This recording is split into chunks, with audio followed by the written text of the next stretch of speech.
Doktorica Tjaša M. Kos je univerzitetna diplomirana psihologinja in doktorica psihoterapevtskih znanosti, ki se ukvarja s psihoterapijo ter svetovanjem posameznikom, parom in skupinam. Njeno življenje je pomembno zaznamovala izguba vida pri 24 letih zaradi redke bolezni. Danes je priznana psihoterapevtka, mama 3 otrokom in izjemna ženska, ki uživa v življenju. Z izgubo vida pa je, tako tudi sama pravi, pridobila nek nov življenjski fokus. Danes jo z veseljem pozdravljam v studiu, gospa Tjaša, lepo pozdravljeni. Pozdravljeni, hvala za povabilo. Z veseljem. Ste freelancerka, imate svoj SP in predstavljam si, da taka služba, ko sva se tudi že malce pred oddajo pogovarjali, verjetno terja veliko prilagajanja in ni ena od tistih, ki traja od 9 do 5 popoldne. Pogosto slišimo, da sta struktura v življenju in uživanje v stvareh, ki nas polnijo, ključna za duševno zdravje. Kako pa si vi polnite svoj tako imenovani življenjski kozarec? Ja, pri nas je res dinamično. Na prvem mestu so zagotovo moji otroci. Ti poskrbijo dani dolg čas, vedno znova so kakšna presenečenja, vedno znova obrnejo stvari, drugače, kot sem pričakovala. Zelo velike energije, in polnosti v mojem življenju dajo tudi moji klienti. Prinesejo nove zgodbe, nove poglede, nove vsebine. Tudi meni vedno znova odpirajo nove horizonte. Moj življenjski kozarec je pa zelo poln tudi s temi trenutki odmika, trenutki tišine. Jaz, imam zelo, zelo, zelo rada morje. Včasih se malo hecam, da sem bila, po pomoti rojena na kopnem. Tako da, veliko časa preživim na morju, da prebavam stvari, predelam, najdem sebe, najdem poti naprej, tako.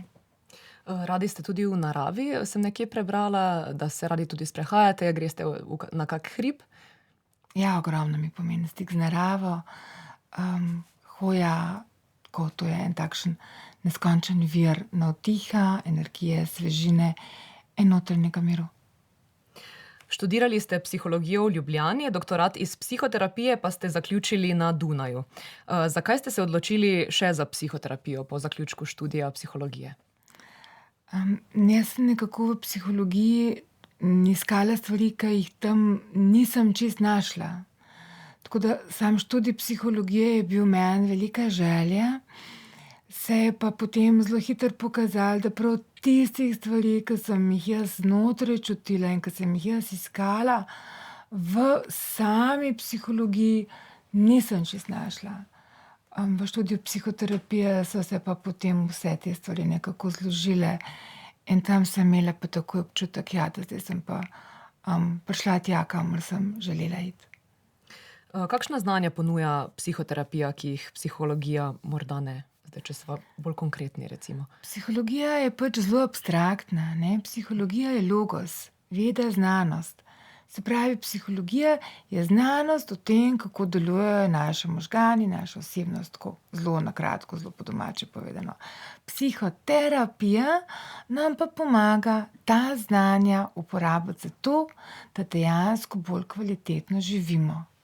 In to je tisto, kar je mene tako pritegnilo, kako lahko ta znanstvena spoznanja o tem, kako delujejo naši možgani, dejansko uporabimo zato, da bolj zaživimo. Če se vrneva malce v preteklost, kako se danes spominjate obdobja, ko ste izgubili vid? Ja, kot, enega časa z, veliko izzivi in na drugi strani z veliko, bližine, topline, naklonjenosti. Vedno znova ugotavljam, kako se nam ravno v trenutkih največje stiske pogosto tudi najbolj odprejo vrata.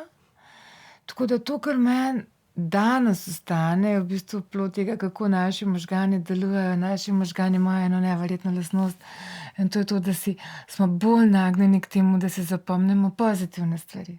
Tako da mogoče se sliši čudno, ampak meni, od tistega časa zelo ostane predvsem, veliko ljudi, ki so mi bili pripravljeni podati roko, ki so mi bili pripravljeni pomagati, ki so mi odpirali nove horizonte, moja mama, moja zdravnica, nekateri izjemni posamezniki, ki sem jih takrat srečevala.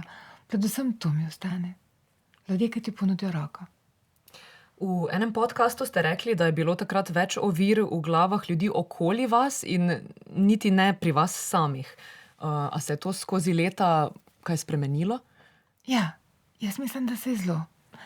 Najbrž tudi moja senzibilnost za ovire, ki jih imajo ljudje v svoji glavi, kar se mene tiče. Jaz sem ravno pred kratkim ponovno spet zamenjala sredino, v kateri živim. Zdaj zelo, zelo veliko časa preživim v enem majhnem obmorskem mestecu, na enem otoku. To je majhna skupnost, kjer sva midve z Belo seveda čist iz drugega sveta. In je zelo zanimivo, jaz sem gotovo pogosto prvi slepi človek, s katerim se ti ljudje srečujejo. In Bela je nasploh prva kraljeva pudla. In je zanimivo videti, kako je bilo mogoče na začetku kar nekaj zadržanosti, zdajle pa, Bela se je naučila par poti, ne vem, do par točk, ne. In ker greva ponavadi, niti ne prideva do tiste točke, kamor želiva, ker naju že nekdo pobere in nekdo posprem in nama nekdo pomaga. Tako da je res zanimivo, kako se ljudje tudi zmeraj bolj odpirajo.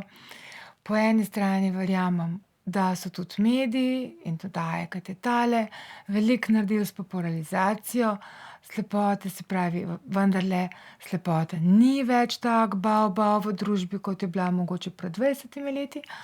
Po drugi strani sem se pa tudi jaz že malo bolj naučila nekako shajati z temi stvarmi in sem tudi jaz nekako bolj sproščena z vsem skupaj in potem absolutno lažje steče. Zdaj samo, da poveva še za gledalce in poslušalce, ki morda ne vidijo tule pod mizo. Bela je psička, ki spremlja gospo Tjašo in nama tukaj dela družbo pod mizo, ampak se je ne vidi. Ste tudi strastna golfistka. Kdaj ste začeli s tem športom in zakaj ravno golf? Ja, to je bilo v bistvu en tak zanimiv splet okoliščin. Začelo se je dobra 3 leta nazaj. En prijatelj si je tako zelo mi je predstavil golf, rekel, da se njemu to zdi, da bi to bilo zame zelo možno in da bi bilo to fajn. Meni se je zdela to takrat res misija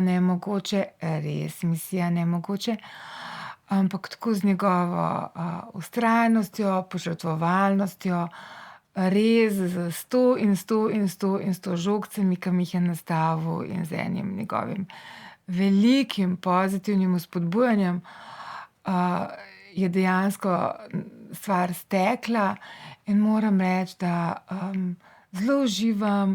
Je pač en takšen hobi, tako najprej se mi zdi, najprej so bili otroci pa študij, pa je to zelo, zelo, zelo okupiral moj čas. Nekako to, da kot slep zmoreš samega sebe preživeti in preživeti svojo družino finančno, to res ni mačji kašelj. To res terja velikega angažmaja, veliko časa, veliko truda. Predvsem časovno, energetsko je to velikanska investicija in enostavno ni bilo kaj dosti časa za kakšen hobi.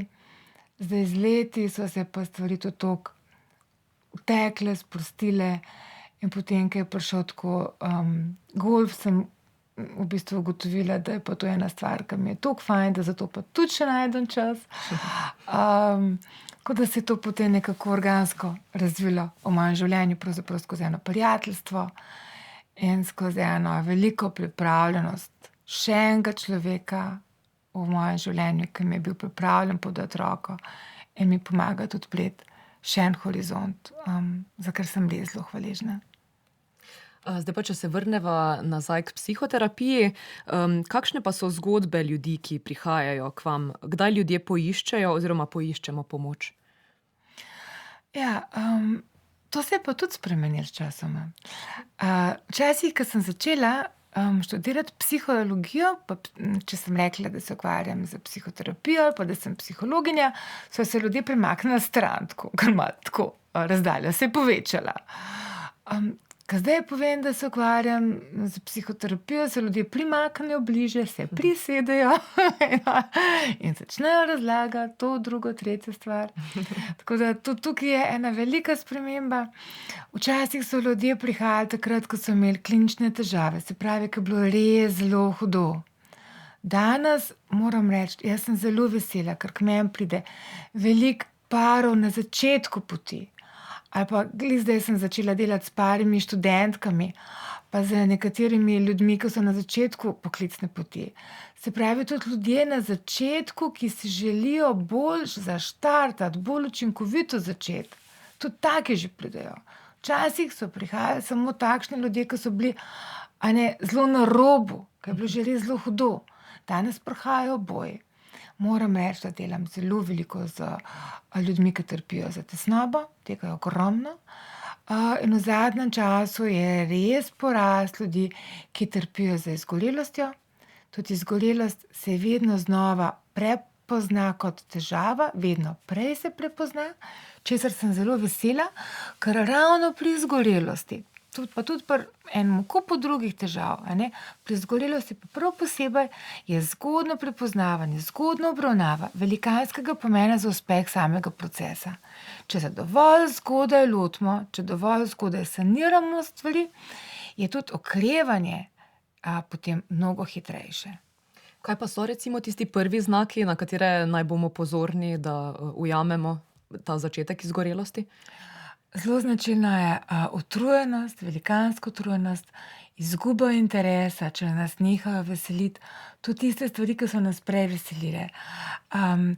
Vzdržljivost, vzkipljivost, apatija, predvsem pa velika utrujenost, to so eni taki svarilni znaki, pogosto obolevanje, če se nas pogosto lotijo viroze, če zelo težko okrevamo, če se zelo težko motiviramo za stvari, ki so nas včasih veselile.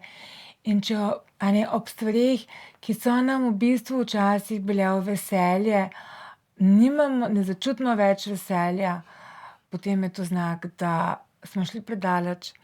Jaz sem zadnjič bila na tem mojem morju, kjer sem res neskončno rada. Prišla sem tja po enem malo daljšem času in se mi je prav zdelo, jaz sem bila tam, videla sem stvari, ki me veselijo. Jaz sem vedela, da sem tukaj rada, ampak znotraj mene je bilo vse mrtvo. Jaz sem rabila tako 2 dni, da sem spet začutila ta zrak, da sem spet začutila, da se je v meni nekaj noter premaknilo. To, kar se čutimo na znotraj mrtvi. To je en tak pomemben signal, da zdaj se je pa res dobro ustaviti. In recimo, kako lahko naslovimo, oziroma kaj je nek prvi korak, če začutimo, da se bližamo neki izgorelosti, če nas stvari zasipavajo. Kaj recimo vi svetujete svojim klientom? Prva stvar je to, da si to priznam. Mi živimo v eni kulturi, ki zelo favorizira storilnost, in moč in mladost. In mi si zelo, zelo, zelo težko dovolimo počitek. Mi sami se po današnji storilnostno naravnani kulturi zelo težko priznamo, da smo utrujeni, da se rabimo regenerirati, da rabimo mir. Ja? Prvi korak je to, da si priznam, da sem utrujena, da si priznam, da rabim čas zase. Meni je tako zelo pri srcu ta primerjava, veste, z ritmi v naravi. Tudi v naravi imamo stalne izmenjave. Imamo dan, pa imamo noč, pa imamo plimo pa useko, pa imamo letne čase in vdih in izdih. In mi bi kar naprej živeli s polnimi pljuči. Se ne da. Treba bo izdihniti, treba se bo naspati, treba se bo pretegniti. In ta prvi korak je gotovo priznavati, da rabim počitek. Drugi korak je en ljubeč odnos do sebe. Tako kot majhnega otroka, ki pade, pobereš, ga stisneš, popihaš, pobožaš, in ga potolažiš, in ga šele pol postaviš na noge in pospremiš do klopce, da se spočije. Ta ljubeč, nežen odnos do sebe in potem mogoče najti tiste stvari, za katere vem, da mi pomagajo, tiste stvari, za katere vem, da so mi v preteklosti pomagale. To je tisto, kar je, prva pomoč, ki bo najpogosteje delovala. Tisto, kar vem, da so bili včasih moji resursi. Ti se bo običajno najlažje uporabljali, ne bo delovalo vedno, ampak ena točka, kjer lahko začnemo. Dober začetek. In prijaznost do sebe. Prijaznost do sebe je temelj. Ja. Zdaj skrb zase lahko družba hitro označi za lenobo, recimo, in nezmožnost izpolnjevanja obveznosti. Ja, kot lenobo ali pa kot sebičnost. A ne? Mi imamo ogromno nekih predsodkov. Družba zna do tega biti res zelo, zelo obsojajoča. Tako da je res pomembno, da začnem pri sebi, pri eni ljubezni do sebe, pri enem spoštovanju, daru življenja, ki ga imam, da vidim svoje življenje kot dar in da v končni fazi tudi ta dar sprejemam s hvaležnostjo, ker ni samo po sebi umevno. In tudi mogoče to, ta zavest, da če sem jaz okej, potem tudi jaz lahko nekaj prispevam družbi in dam naprej. Tako da tukaj je en cel pogled, ena cela perspektiva, ki se nam odpira, ki je drugačna od sebičnosti ali pa drugačna od lenobe. In temelj je zagotovo samospoštovanje, ena hvaležnost, občutek lastne vrednosti, zdrava, dobra samopodoba. Tako da to so eni temelji osebnosti, ki jih potem ne bi dobili tekom procesa odraščanja. Včasih se nam zgodi, da so se šle tukaj stvari malo po svoje, pa jih potem v odraslosti danes lahko spet dopolnimo, dogradimo, izgradimo. Prav dobra, zdrava samopodoba je zagotovo ena osnova za eno kvalitetno izpolnjujoče življenje in za eno izpolnjujoče sobivanje v družbi. Zdaj obstajajo pa tudi nekatere prakse, kot so na primer čustvena regulacija, prepoznavanje triggerjev, odzivanje na triggerje, tako imenovan grounding oziroma prizemljitev in čuječnost, ki se zdijo pomembne za uspešno premagovanje ovir v življenju, še vedno pa se nekako zdi, da niso dovolj znane in prepoznane. Znanja o tem nam načeloma starši in izobraževalne institucije ne predajo. Ali menite, da bi bilo učenje teh praks smiselno vključiti tudi recimo v kako osnovnošolsko, srednješolsko izobraževanje? Ja, tukaj sva spet pri tej vzgoji, ki sva rekla, temelji osebnosti se res polagajo v otroštvu in se potem nadgrajujejo, dograjujejo čez celo življenje. Zagotovo bi bilo vključevanje teh vsebin zelo v izobraževalni proces zelo dobrodošlo. Jaz moram reči, da jaz z velikim veseljem ugotavljam, da je tudi ozaveščenost o teh vsebinah vsaj v nekaterih šolah dejansko na bistveno višjem nivoju, kot je bila v času, ko sem jaz hodila v šolo. Danes se v svetovalnih službah govori tudi o čuječnosti, tudi o reševanju konfliktov, tudi predavanja o rezilientnosti smo že imeli, se pravi o čustveni čvrstosti, o samopodobi. To so vsebine, ki se že sploh v nekaterih šolah vnašajo v sam izobraževalni sistem, mogoče ne tako zelo direktno, ampak absolutno pa na en posreden način in na en bolj celosten, z enimi bolj celostnimi pristopi. Jaz moram reči, da tudi pri svojih otrocih, skozi njihov proces izobraževanja in tudi skozi pogovore z mojimi kolegicami, ki delajo v šolstvu, opažam, da te vsebine so že prisotne, se vnašajo, nekatere šole že zelo dobro delajo, druge so pač na poti. Je pa res tudi to, da ne moremo celotnega procesa izobraževanja in vzgoje prelagati na šolski sistem. Mi sami smo prvi največji zgledi našim otrokom. To, kako bomo mi živeli sami sebe. To, kako bomo mi znali sami sebe regulirati, se dopolnjevati, dograjevati, rasti skozi stvari, ki nam jih življenje prinaša. Mi smo tisti primarni zgled otrokom. Bolj kot učitelji, seveda je šolski sistem pomemben, naši otroci preživijo ogromno časa v sistemu. Ampak ne smemo pa pozabiti, da smo vendarle še zmeraj primarni vzgojni modeli mi. Kakšne težave pa opažate pri mlajših generacijah? So nekatere duševne bolezni in stiske bolj prisotne, recimo pri generaciji Z, zdaj tudi že pri generaciji Alfa, kot pri milenijcih, generaciji X? Ja, generacija Z je absolutno odraščala v drugačnih pogojih. To je generacija, ki je bila dobesedno rojena v virtualni svet. Oni so prvi, mama je povedal v mobitel, zato da je babi slišala. To so čisto drugi pogoji, to so otroci, ki so dejansko odraščali s tablicami. In tudi njihova osebnost se oblikuje v stiku z virtualnim svetom. Tako da seveda so tudi osebnostne strukture drugače postavljene in seveda so tudi težave drugačne.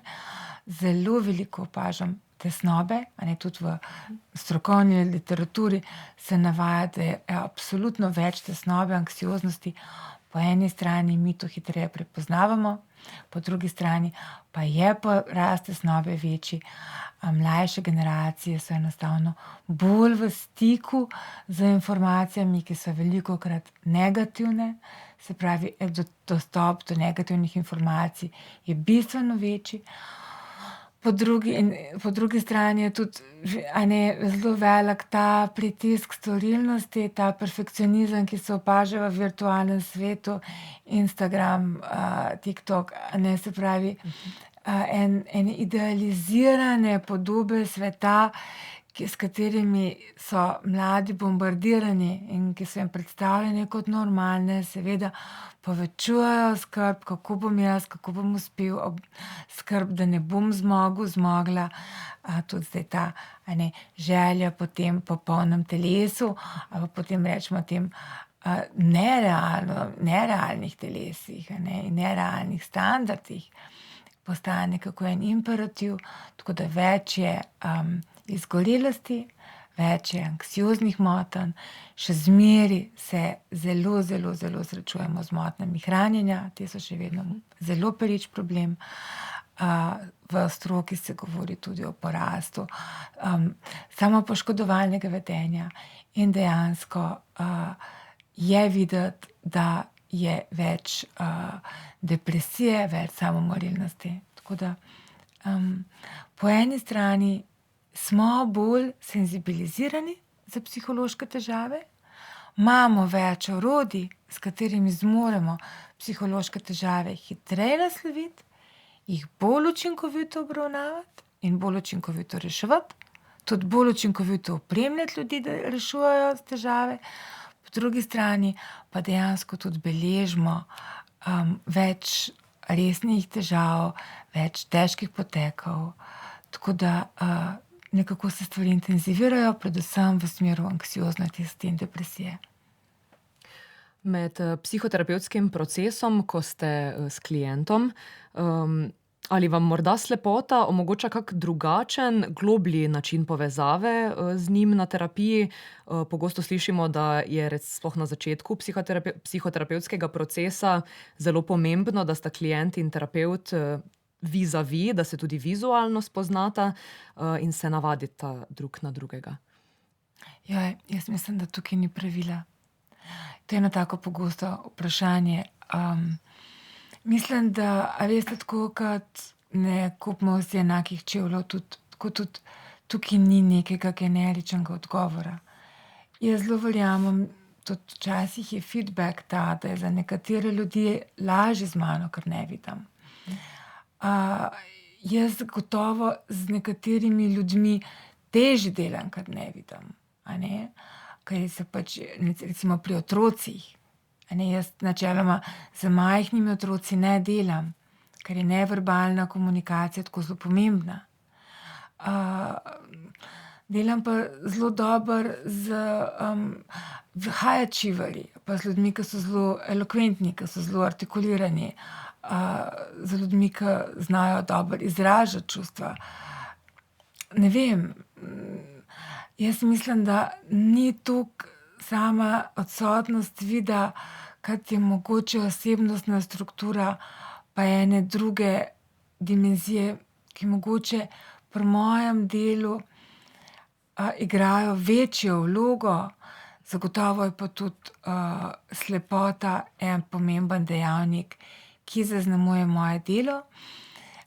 Mislim pa, da kljub temu, da mogoče deluje tako zelo velik, mislim, da ni glavni. Mislim, da so druge stvari, ki bolj odločujoče prispevajo k temu, kako jaz delam ali pa kako doživljam svoje delo. Tudi kako se s klientom poklopita, se razumeta čisto na tem nivoju, ne? Tudi. Zelo velikokrat slišim to, da klienti rečejo potem na koncu: "Joj, Tjaša, jaz sem po 3 minutah čisto pozabil, da ne vidite." Ne, to se zelo velikokrat zgodi.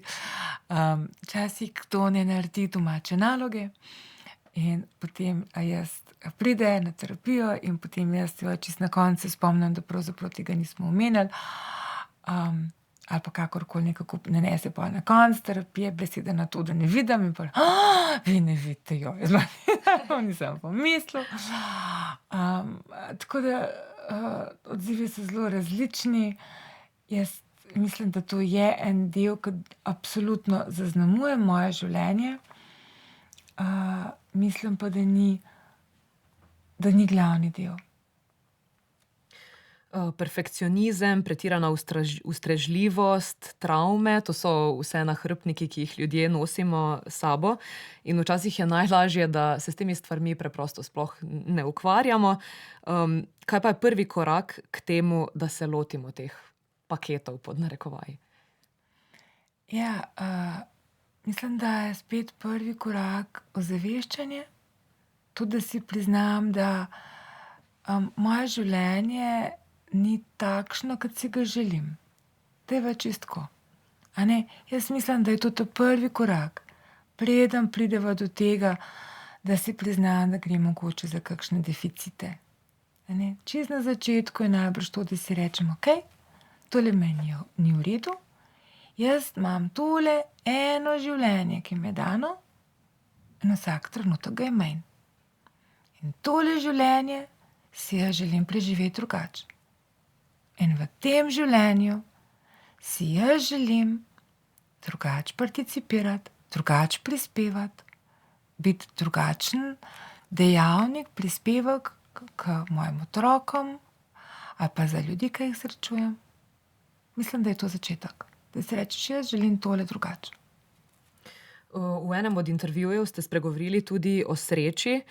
Gre pa v resnici za čustvo, ki je dokaj kratkotrajno, doživljamo ga podobno, kot doživljamo pač vsa druga čustva. Kaj pa nas ljudi dela srečne? Kaj kažejo raziskave? Ker jih je, mislim, da kar veliko. Ja, moj doktorat je bil na temo sreče, zadovoljstva in življenjskega smisla. In tako si nekako domišljam, da nekaj vem o tem. Potem ste prava sogovornica za točno to vprašanje. Ja, res, to je moja najljubša tema. Mi v pozitivni psihologiji izhajamo iz tega, da se bo katera težka stvar, marsikateri deficit, s katerim se soočamo, saniral, če bomo razvijali naša močna področja. A ne, tako da to je en pristop, ki je meni zelo, zelo, zelo pri srcu. Klasična psihologija, psihoterapija ima psihopatološki model, se pravi, izhajamo iz tega, da se ogromno ukvarjamo s stvarmi, ki so narobe, z travmami, z primanjkljaji. v sodobnejših pristopih se pa zelo usmerjamo tudi v pomen tega, da ob tem, da naslovimo težave, usmerimo pogled in našo energijo tudi v tista področja, kjer smo močni, v tista področja, ki nas osrečujejo, ki nas polnijo, kjer cvetimo, kjer lahko smo inspiracija tudi za druge. Tako da jaz zelo, zelo, zelo rada delam z temi vsebinami, kaj nas dela srečne, kaj nas osrečuje, ker verjamem, da s tem dejansko ustvarjamo boljši svet. Zase in za druge. Dejansko. Zdaj, kar kažejo raziskave, je prav to, da zelo zanimivo, je tisti dejavnik, ki nas dela najmočnejši izmed dejavnikov, ki nas dela srečne, vedno znova in znova se potrjuje, so zadovoljujoči bližnji odnosi. Se pravi, jaz se tudi ogromno ukvarjam z partnersko terapijo, s tem, da pomagam parom, da zopet najdejo pot drug do drugega. Moram reči, da jaz to res vidim kot eno svoje srčno poslanstvo. Jaz zelo verjamem v kvalitetne, dolgotrajne, izpolnjujoče odnose. Trdno verjamem, da so to odnosi, v katerih lahko skupaj rastemo, kjer se nam skupaj odpirajo naša najgloblja področja in kjer lahko drug drugemu absolutno največ damo. Če smo pripravljeni kdaj skočiti čez sebe, naša današnja družba je zelo egocentrična, zelo, lahko rečete, narcisistična. Ljudi gledamo kot sredstva za dosego lastnih ciljev, zelo hitro se čutimo ogrožene v naših mejah, ki jih moramo zelo braniti. Partnerstvo, dolgotrajno partnerstvo je pa voz za dvouprego. Oba dva morata vleči. In to v isto smer. Enkrat en malo bolj potegne, drugič drug malo bolj potegne. To so ti dolgotrajni, izpolnjujoči odnosi, kjer rastemo drug z drugim, drug ob drugem, kjer si pomagamo sklepati kompromise, kjer drug drugemu podamo roko. Meni je tako blazno pri srcu ena pesem od Francesca Gabanja, kjer pravi, ti si ta, ki mi pomaga, da sem dobro, takrat, ko sem slabo, in obratno, e vice versa. Tako, in to se mi zdi en tak čudovita podoba teh bližnjih partnerskih odnosov, kjer drug drugega spodbujamo. Dejansko beležimo ogromno ločitev v današnjem času, dejansko, statistike so grozljive, hkrati pa raste vendarle, sprav med mladimi, na drugi strani tudi zavest, da ima smisel vlagati v odnose, obstajajo šole partnerstva, obstaja veliko zakonskih skupin, ozavešča se mlade o pomenu skupnega življenja. Tega pred 30 leti tudi ni bilo. Tako da jaz bi ob tej sliki družbe, ki razpada, kjer beležimo ogromno ločitev, vendarle opozorila tudi na to, da se ob tem ustvarja tudi ena družba mladih, ki ozaveščajo pomen dolgotrajnih odnosov, ki so pripravljeni delati, ki so pripravljeni na kompromise, in da obstajajo tudi skupine, sredstva v stroki, konkretne znanja, ki mlade lahko podpirajo na tej poti. In mislim, da je to, tudi kar raziskave kažejo, najboljša investicija v prihodnost, tista investicija, ki se na nivoju sreče najbolj obrestuje. Drug dejavnik, ki zelo prispeva, je zdravje. In tudi tukaj moram reči, jaz vidim stvari zelo pozitivno. Če pogledate generacijo mojih staršev, kako so se takrat reševali problemi. No, kako? Oče pa mama, kam je šel oče? V štarijo. Kam je šla mama? Pucat. Bila doma, ja. Pucat. Pa še kam, ampak tako, na hiter. Ja, z alkohol. Današnje mlade generacije, če gledate, kaj naročajo mladi. Ja, seveda so psihoaktivne substance in droge, nič ne rečem. Ampak alkohola je bistveno manj. Če danes pogledate, kaj naročajo mladi, enega takratnega zjutraj, to pač več Zjutraj? ni. Ja, to se je delalo. A ne? Generacija mojih staršev. Aha, pri generaciji. Ja. Generacija mojih staršev. Pa regularno, ne, vsak Tako, dan. Ja. enega takratnega zjutraj. Ne, to je bilo, mislim, teh imamo polhan teh, ne? A veste, kaos dodatki pa tako naprej. Ja. Tega mladi več ne delajo. A ne? Se pravi, zdrav življenjski slog, a ne, je bistveno bolj razširjen, kot je bil pred leti. In tudi to jaz vidim kot en pozitiven trend v družbi. In mi vemo, da je zdravje en izmed pomembnih dejavnikov sreče in zadovoljstva. Tudi finančna varnost, ena osnovna finančna varnost, je temeljen dejavnik sreče. Se pravi, vemo, da od ene zelo osnovne številke večja finančna sredstva ne prispevajo, ampak do neke osnovne vsote, do nekega osnovnega zneska, pa je finančna stiska zelo problematična. In jaz sem vendarle zelo vesela, da imamo danes v družbi en kup mehanizmov, ki preprečujejo, da bi ljudje padli prav pod tisti nivo finančne varnosti, ki bi dejansko ogrozil njihovo tisto temeljno srečo, zadovoljstvo. Tako da, če se malo povzameva nekaj teh ključnih dejavnikov, sva rekli, bližnji odnosi, zdravje, ena temeljna varnost. Potem se pa še vidi, so drugi, ampak tako, in a nutshell. Ste rekli tudi zdravje, torej fizično zdravje morda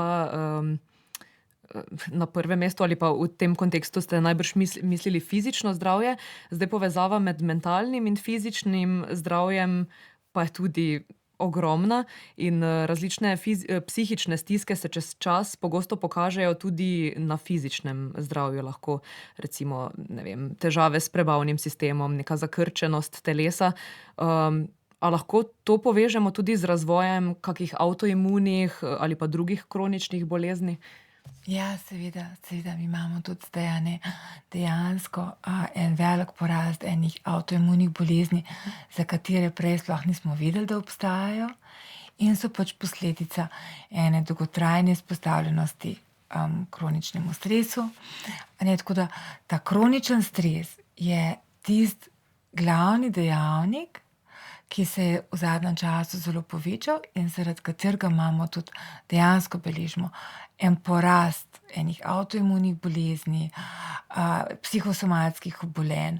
In če želimo dejansko preventivno delovati proti eni kopici težav, bomo ogromno naredili s tem, da se dejansko učimo samoregulacije. Ker sem se jaz izobraževala iz področja psihoterapije, to je bilo pred 20 leti, je bilo to izobraževanje nekaj zelo eksotičnega. To je bilo tako zelo drago, jaz sem bila takrat brez sredstev in sem zelo, zelo težko sem si financirala vse skupaj, večinoma takrat skozi prevajanje, tako da meni je bilo res vsako delavnico, ko je bilo treba plačati, jaz sem točno vedela, koliko sem delala za to, meni je bilo to zelo težko. In potem je bila delavnica psihoterapevtova skrb zase. Poldnevna delavnica, še zdaj vem, 100 € je stala. Grozen meni, da sem tako zelo slabe volje, sem prišla tja in sem poslušala, človek je meni govoril, da moram dovolj spati, zdravo jesti, se gibati, pa skrbeti, da se bom zabavala, pa da se bom družila z ljudmi, ki so pozitivni. Pa sem si mislila, pa to je noro. Jaz sem za tole dala 100 € poldneva svojega življenja, težko prigaran denar, noro. Dejansko je bila ta delavnica tista, ki jo jaz on a daily basis v vsakodnevnem življenju največkrat uporabljam. In dejansko, če bi od vseh delavnic, ki sem jih tekom 20 let svojih izobraževanj morala izbrati eno, ki mi je najbolj koristila, je bila to zagotovo tista. Torej, neko vračanje k osnovam v resnici. To so temelji. Ja, temelji. Zdrav življenjski slog. To so temelji naše samoregulacije, to je vedela že Inča, moja babica. Ja, se pravi, da je rekla, da zgodaj moraš iti spat, pa redno moraš jesti, pa gibati se moraš, pa na svež zrak, pa na sprehod, petjaška, na sprehod, ven, na luft, je rekla, na luft, se greš preluftati. Ja, 20 minut kardiovaskularne vadbe. Inča je vedela. Na dan. Na dan. Ja, ker točno na te osnove pa velikokrat potem pozabimo, pa si rečemo, pa dobro, pa se to zdaj ne bo tako zelo vplivalo name, zdaj če to spustim, če ono spustim in potem se to počasi nalaga ena stvar na drugo in ja. Zelo zanimivo je. Mi naš notranji svet doživljamo tako zelo kompleksno. In potem imamo mi nekako tudi idejo, da morajo biti sredstva pomoči enako kompleksna. A ne, se ti zdi, da neka simpel stvar pri teh velikih težavah, ki jih ti imaš, pa nam pomagali, da greš za 20 minut na sprehod vsak dan. No, se svet podira. Ne, se boš pa sprehajal, da je nekaj. Ne? Zdi se čisto preveč preprosto, ne?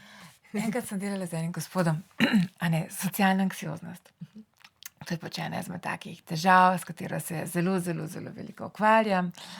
So pač ena področja, s katerimi zelo dobro delaš in pač nekako ti naravno tečejo. Socialna anksioznost je ena izmed takih mojih področij, s katerim se že leta dobro srečujem. In pri socialni anksioznosti obstaja nek zelo simpel, enostaven protokol, ki ga več ali manj preberete na vsaki internetni strani, vedenjsko-kognitivna terapija po domače. Treba se je izpostavljati, treba je iti ven, treba je iti med ljudi. Tako, zelo preprosto povedano. Tako.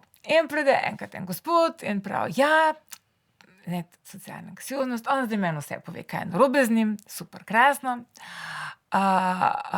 pove simptome, vse štima, pravi, veste, sem prebral, da moram iti ven, pa da se moram tehnike sproščanja, pa da moram se gibati, da si znižujem tesnobo, pa da moram počasi postopoma vse več hoditi v družbo. Pa ga jaz gledam, pa pravim, pa ste to naredili? Pa pravim, ne. To je preveč simpel. Ja. V teoriji je vse vedel, zdaj pa, da bi naredil prvi korak in dejansko začel to prakticirati, pa ja. Mi pričakujemo včasih neke magične palčke, neke zmaje, neke prince na belih konjih, ki bodo rešili stvari. Neke, čarobne izreke. In vendar je velika večina sodobne psihoterapije ta, da enostavno je treba graditi drugačne nevronske povezave. Ja? Tako kot gradiš mišice. Tako je treba tudi enostavno neke drugačne nevronske povezave vedno znova najprej ustvarjati, potem pa utrjevati. In to je pač delo in vaja. Tako je zanimivo. Ljudje pogosto mislijo, da bodo od 1, 2, 3 ur spremenili svoje življenje. To je nemogoče. Zadnjič je rekla ena gospa, prav presenečena sem bila nad njeno modrostjo, njenim uvidom. Tako zdaj sodelujeva nekaj pol leta in ob novem letu sva delali malo revizijo, pa prav, Tjaša, to je vse drugače v mojem življenju, v pol leta se je to pa to spremenilo, prav, jaz sem prav presenečena, koliko enih sprememb se je zgodilo pol leta. V pol leta? Ja, v pol leta, ne v 3 tednih. V pol leta se zna zgoditi marsikaj. Ampak, ko smo mi v enem procesu osebne rasti, je to malo tako, kot da hodimo po gozdu. Ko hodiš po gozdu, vidiš drevesa, ne vidiš pa gozda, ne vidiš celotne slike. In zato se nam včasih zdi, da se mi v procesu osebne rasti ne premaknemo. Kaj pa potem pogledamo za nazaj, šele takrat, v času, lahko mi vidimo naš napredek, lahko opazimo pot, ki smo jo prehodili. In takrat bomo šele potem res videli, a ene stvari delujejo ali ne, a smo zrastli, ali smo na istem mestu. In zato je tako pomembno, da si mi damo ta čas, da zrastemo in da se zavedamo, da bomo za ta napredek morali sami hoditi, morali sami delati korake. Da je, včasih smo rekli, se reče osebno delo, pa so kakšni iz bolj naravoslovnih poklicev, pa malo bolj konkretno usmerjeni, tako se včasih tako malo smijo. Ja, osebno delo. Kaj delate, sedite v krogih, ne, pa se pogovarjate, kakšno delo je zdaj to, ne, kako delo, v krogih sedite. Ja, ne, ker je pač, gre za en napor, za ene spremembe, ki so zahtevne in zahtevajo veliko energije in marsikjer skok čez lastno senco.